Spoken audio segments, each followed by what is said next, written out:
Lán is darúil agus tá sé an réad mar bhanis 7 bliana díag agus scór agus tá sé go raibh sé nómúging í bháig chur suas bhí sé tiltige blianta fadail ach tá sé ón agus tá míad anna bhrá dúlas agus tá míad anna bhíochar fad is na dtíine go léir a thugann ir sin cáireach doing mar manach an cáir a fuair ón bobbal ó muinter bhúscrí agus ó muinter na tíre agus tíine th lear níomhachas an í bháig ón nó.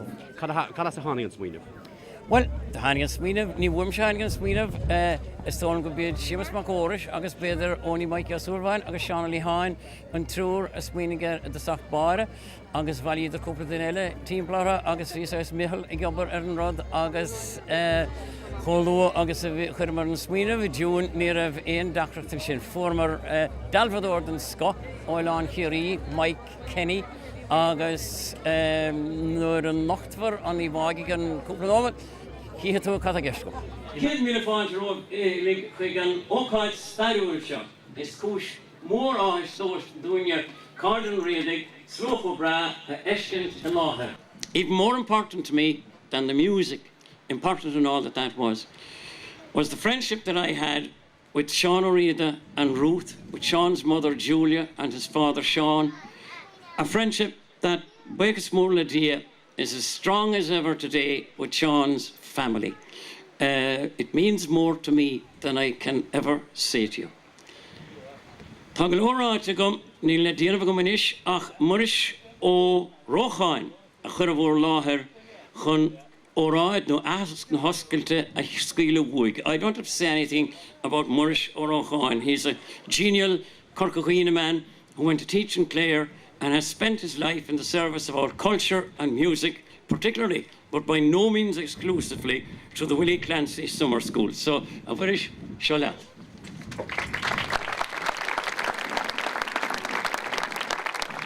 Gurmagat a Jonas, no focal destas an rá. Tá míid an so am ránóna chun Seán O'Riada chomóra as a ceiliúra. Agus an lech chuoine cháin seo leis an Dalfador Michael Kenny an nachta. Tres líimle a chuoine a bhí rán fáirteach an éon slí leis an ócháid agus leis an ceiliúra seo. Is tóling bhfuil an áit fénig an arúnach don lech seo. Clós an tépéil I gúlé. Is an sá tháinig Seán agus Ruth agus a clán is na seacadí go dtíon drainn chun marachtant. Agus níd a heis má hála seo.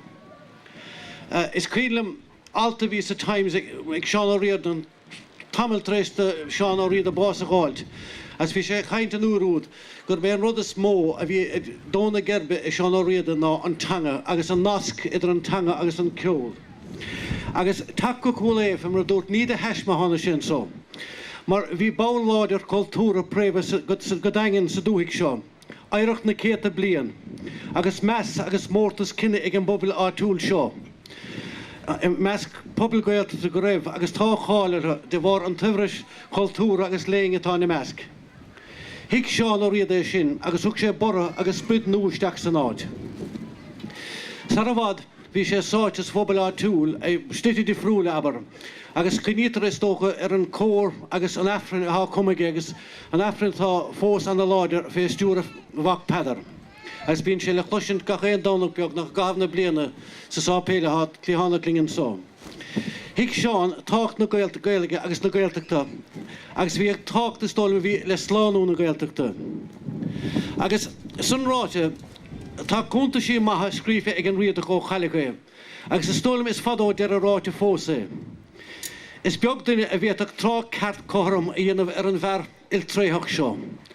Is cílam dúirt Louis Marcus, there were too many of a minute to be contained in one frame, however wiry. It is second loud sin interpreting tradition in Agaric Sean Mac Raymond, dúirt Seán. Níor airigling breher, níor duine néachra ach scata. Cnúch gach éine an 6 duine a bá leis héin. I leabhar a héal agus a héthar le Tomás O'Cannon agus is sprálam le feiscin sá inúh. Der Tomás. Thspáin an riadach taobh na dá character do ghoine éagsúla. Dag son go bhéad bhí mar a bheith céad Seán O'Riada ann. Iireacht den chameleon ag roinnt leis a gcónaí, agus rud neag an áthach é sin. Agus is cílam bhí sa léimh né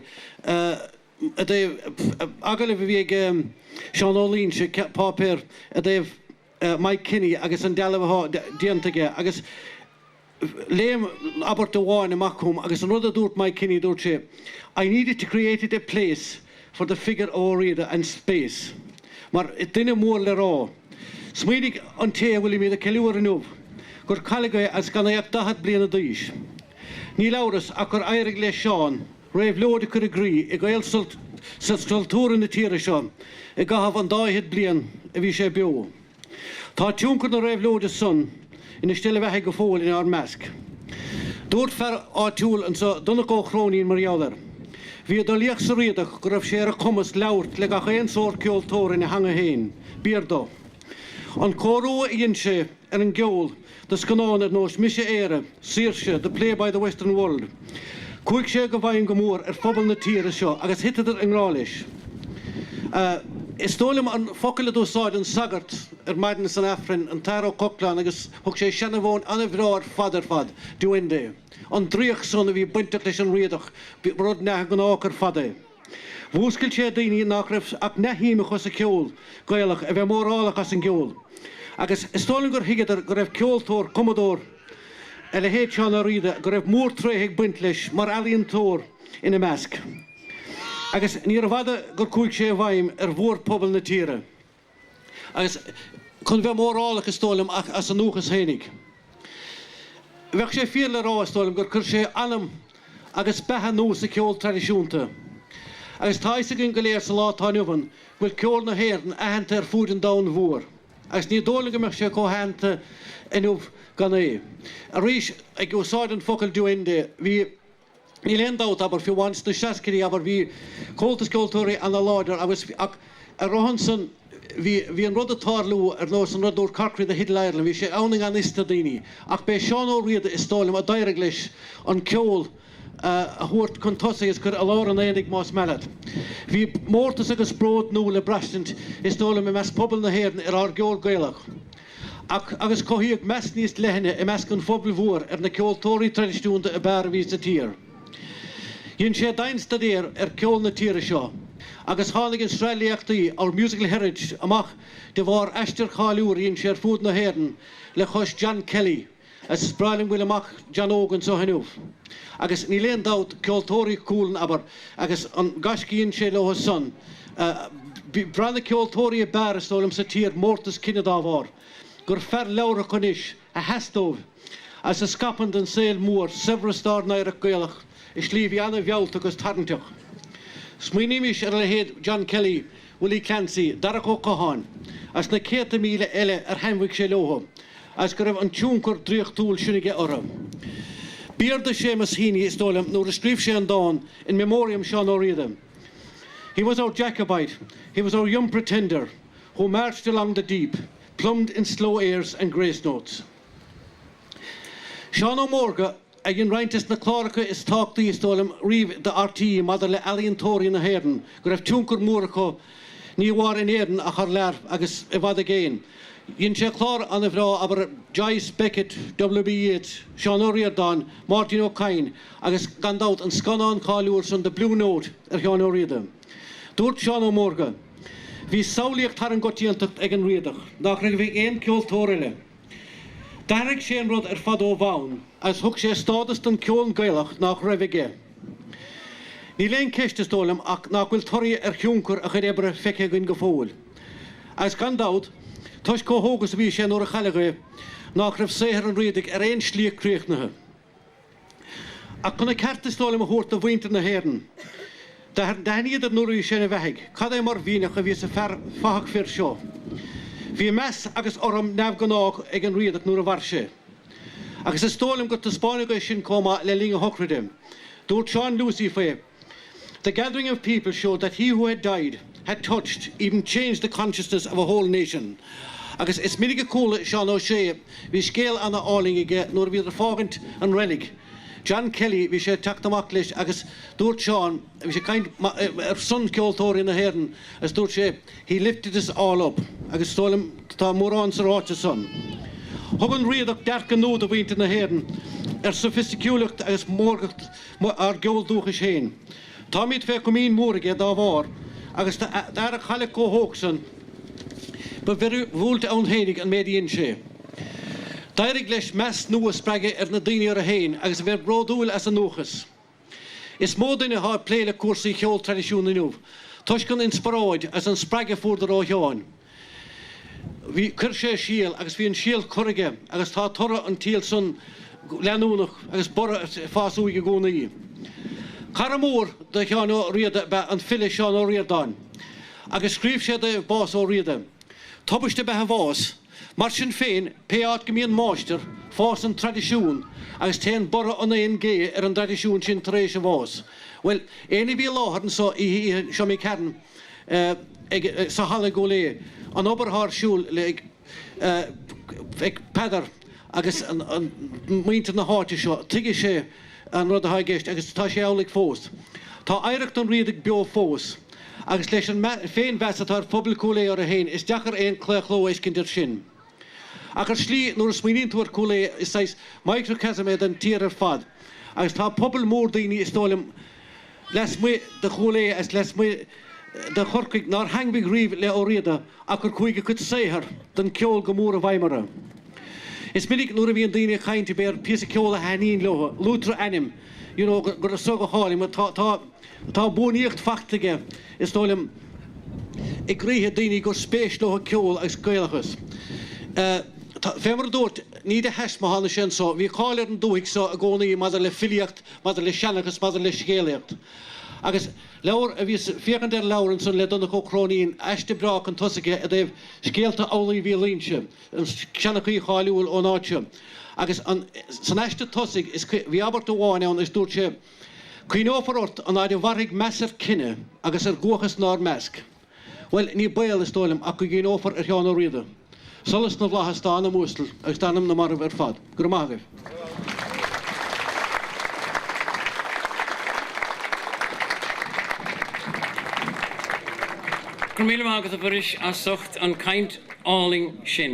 Now, just before the monument is unveiled, I think it's the appropriate time for us in Carden Reading to pay tribute to the sculptor Mike Kenny. Working from photographs, he produced a remarkable and evocative likeness of Sean and placed it in the context you will see shortly before you.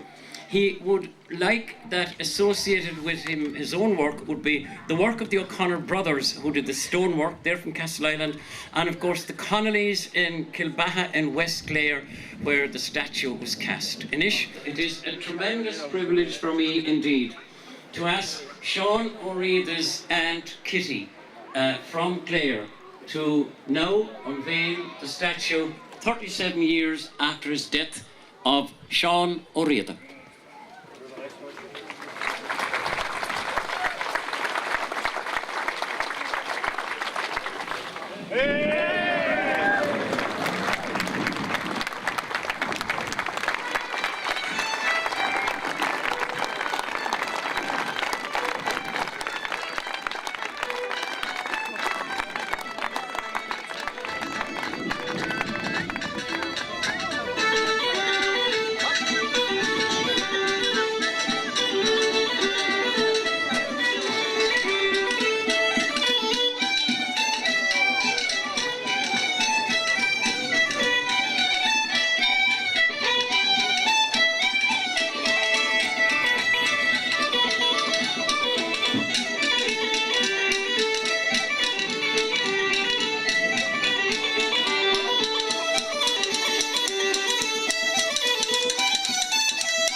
very cool August. God can. It's a great joy and privilege to be with you all today. I've known Sean since he was a year old, and I looked after him as a baby. Not always great, but we got to love each other. And it was years later when I came back and was told how wonderful he had done, and to listen to his music, which I've always loved. And I appreciate all these gatherings and all the wonderful musicians. And so it's a lovely day to be with you all. Thank you very much. Gurmain Mahagad Kitty, to the Bolvas more de Harishon, Glor, and Glor, Madin and New. Augustinish, her son Clown, Jan, August Ruth, Irhame, Rachel, couple of Focal Raleigh. Har chlán na cluine ba bhaile marrá gohfuil ardú menamin, ardú crí, áthas cléimh agus áthas an dánaring gohfuil an dealamh agus an láthair comóra seo tóca in an óir dar nahar Seán Ó Riada. Tá míid thar a bheith buíoch agus fé chumín ag na daoine uilig a thóg an obair seo ar a féinnig agus a thug na críthe é. Críní míid ach go háirithe neamh ar máthair Ruth agus ar an táthas agus an mórtas a bheith dameach sin sa iscint an dealamh brasa dá fearr a tá tóca in sagúla an ghilteacht bhuascrí san áit ar a bánsa ar dán lo beirt. Agus an obair seo á phleanáil agus a thuairteach an críthe le cúpla míon nuas agus go háirithe le cúpla seachtaina nuas, ní dachar a háú conas mar a bhíon urid san cena agus measa acu ar an gantar seo. Do raibh an pobl an túnscnamh seo ar bord agus scúbadar chun siúlaí mar a bheith criciog bech am an saothir. Ní raibh aon gá le cóirlóir ná sainolaí profisiúnta mar bhí a hainolalas féin ag a chéinge a bhí páirteach agus chur go chuile duine rian dá chud féin ar hlí éigean ar gach gnéad an obair. Trés lí míad arís le maiid Kenny agus a bhíon agus le muintear chill bethe tá nar measc a dhéanaan obair cho profisiúnta agus cho halíonta. Nach ar ardis móthírí bheith an lethasúil chomá dá bhicadís an slú mór de cháda agus gailta tá sa. Búntaach lá sin féin a glán iscint fásta agus an chlána bline chomá 8 díagar fad agus áhas ar an bhfuil 5 díaga chun sa hinmh agus an túr caníní glóir bhíon sanna seinintúir chéanamh Durin agus Sean Glacken agus Billy ní riada. Tu í bol basta.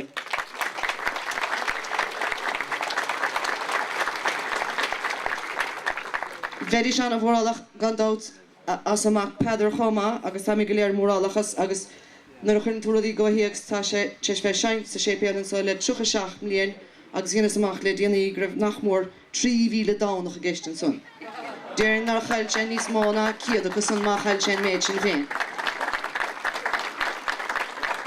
Agus gandát ócáidí mairecha agus brónacha eile idir an dálín. Ba bhhailm tagart le dhéanamh chomá do muintear Verling agus tá Walter agus an clown Etna agus Lucan sa agus gandát a soling náfil ar 19 an 10 fuair a bhaine bhí go Seán náfil sin ar meas mar go cailigí cúpla blian ó hin banach déile. Cuoine bhí leis ar na daoine eile ar nós Diarmarín gur bhrealing bheling an sahainmh agus na buile an chóir agus gandát na cósan na goléir gur a bheithinnig a Ruth agus Seán nar a hánadar an sa agus a bheal chomúrid go gahadar an chudéile dá saoil an sa.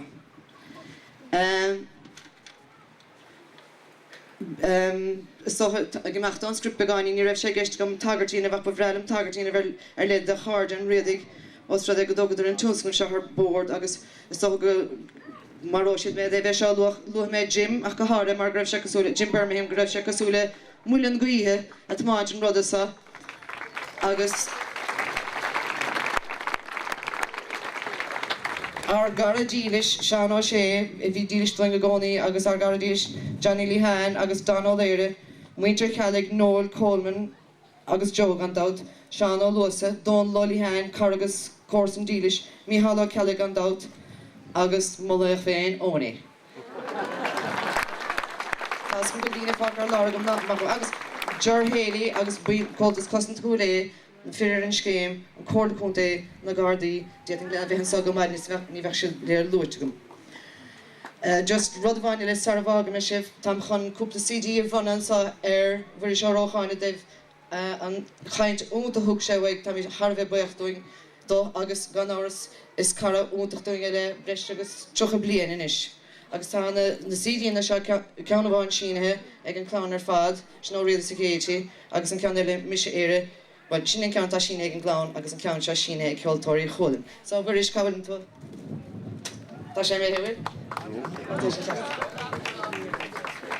Mwyn scíal má tá einge fág ar láir agam, agus gur míle maithagad go léir as an obair úntacha tá díanta go, buchas móla dé raibh an aimse go bre, agus tá súna go muine sibh anna hainnim as an go réile den trán amhána.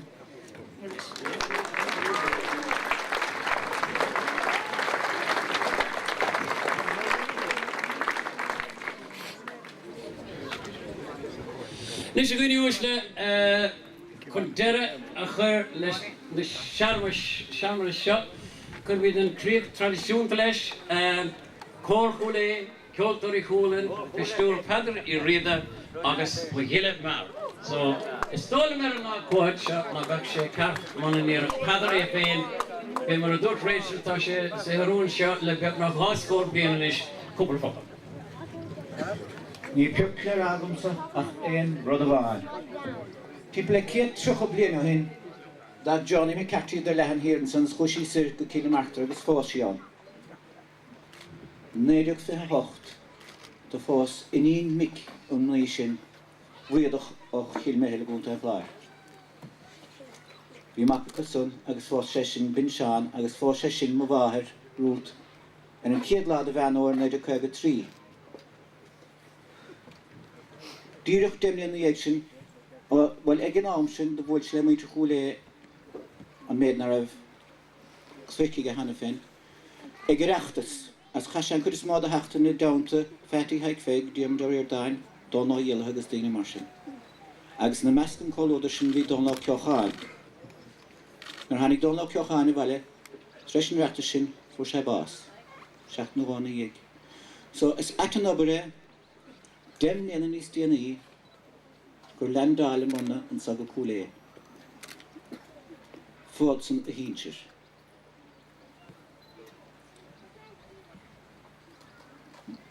Ba gearad na dhéag sin, beidir dem néna in 1970 héna fu sé bás, agus sé léana in dhéag sin chuig rúta na hánta.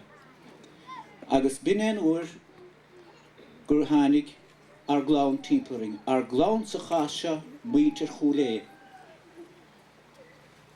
Agus de leanadar a túirt ar a bhuaing, agus mar fórhintearing le 37 mbliana ó hin. So tá ag buoach díobse a chlán ó chúla a socht an aire ó bhuirtúing.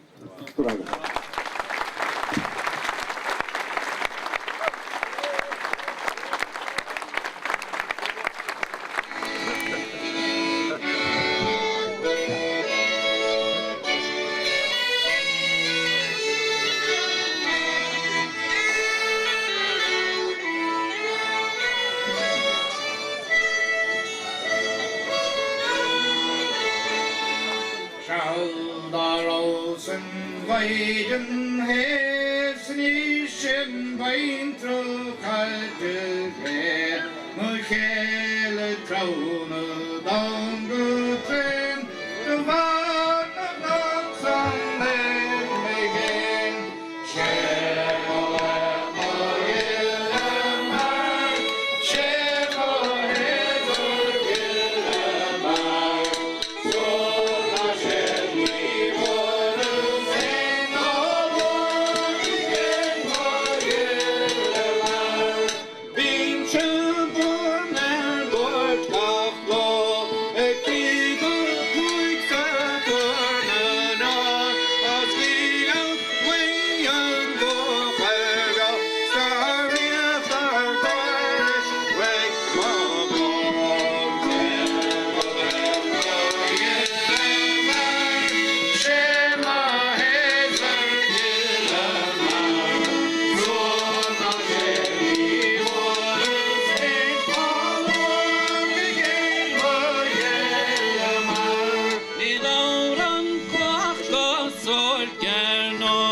It's near the guide,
I think it means an awful lot to us because next year is the 40th anniversary of the famous Conservatory of the Sageti. And I suppose the fact that we are here in reasonably good fettle and that we can still make, hopefully, the same identifiable kind of music is indeed a privilege in Sean O'Reilly's backyard here in Cooley. How would you describe the day? Great day, proud day, historic day? It's a day of memories, it's a day of celebration, and I suppose the most inspiring thing of all really is the number of young people on the stage there on a few minutes. There'll be grandchildren of Sean O'Reilly that's playing, and they will be representative of the thousands of Irish people musicians who maybe were inspired by Sean O'Reilly, and you know the work that he started carries on into the future generations, because if it didn't it would be futile work. And a proud day for the family. Extremely proud day for the family, it must be. There are people turned up here. I suppose the best way I could put it to you, Barry, is that there are Kerrymen have sacrificed a journey to Croke Park. We're responsible for that, but however, to be here today. Well, the wine Keelian Chinag, the good in Chigilor, going to Hoy, agus an Head La, Riva Casur and John O'Reilly, agus a Huyer Hani Kiltori Hole in the Kale, Huyer Hurme, Kudwakas and Kiltori and Anna, Jan Monira, Hanike Horpa, agus in Chin and Clachter Runimud, agus Nahokaji Iantach, Viagan Lishan, on Sauliach the Viega, Achtun Green, agus was a dinner kinalta bahe, agus far wustler far den kinal nach wiha ach beter gach complicated blian neding. Agus shin dir kudisn rudi hunche a goinagam behen shop. Lawn took the don clown agus the gachine hand so parchix rutso. Oh ta khulgin wel ta van and chalion pila agus ar noid ta nid din ela hartarm ekem chonik me wado hin agus ekem initiatory agus dina nach wakame on Peter en Kiedla han me Cooley, maar is een show ook maar missioner wie me in me gasso skale. Agus dag je me hosen de Melini le Paki high fake. Agus wie aan sport gum in China agus are no dalm me geliora o Paki. In one sentence, Eamon, what does today mean to you and to your friends and everybody here? Well, it just reminds everybody, I think, of what Sean O'Reilly did and the importance of Sean. There are many young people now who just don't know who Sean O'Reilly was, and it just amazes me sometimes when I have to explain, and then things begin to connect with this great man that came here to Cooley, because I had been in Cooley before Sean did, and then when of course it was great to come back to Cooley and to find that Sean was actually living here. Great day for all. It's a wonderful day for Ireland, in fact. I think it's marvellous, and the tradition lives on.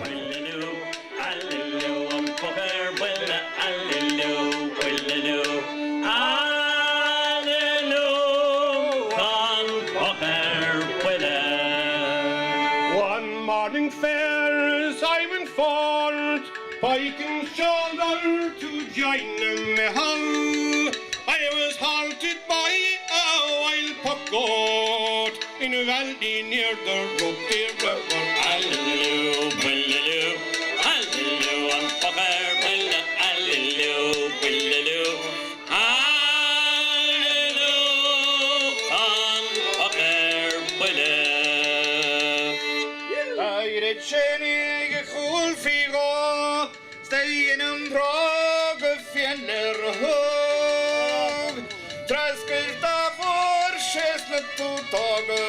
The horse thing on the ground, left wing of hallelujah, hallelujah, hallelujah, and pucker, hallelujah, hallelujah, hallelujah, and pucker, the rimmer trasna tree logach the glotion korak the Mwinga, Trasker the voice, and Snuther Toga, the horse and on the ground, the fin of Hallelujah, Williloo, Hallelujah, and Fucker, Will, Hallelujah, Williloo, Hallelujah, Van Fucker, Willa. Into Cooley we came by road, we met a forts and 5 ton Larry, a tractor and a baby Ford, and Brian's bulldozer from East Kerry. Hallelujah, Williloo, Hallelujah, and Fucker, Willa, Hallelujah, Williloo, Hallelujah, Van Fucker, Willa.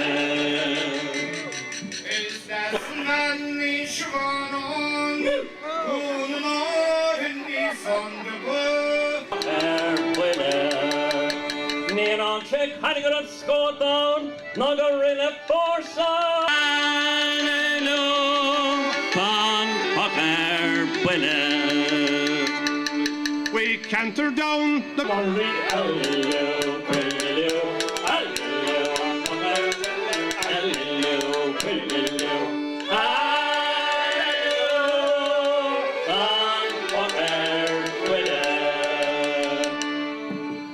Going through the room, we knocked the pole.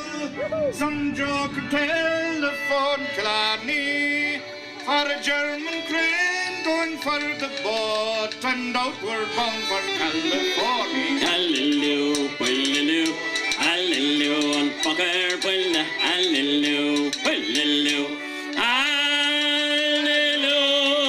Van Fucker, Willa. In Dingle, Dangly Hush, Le High and Tralona, Vien Sagar Pro.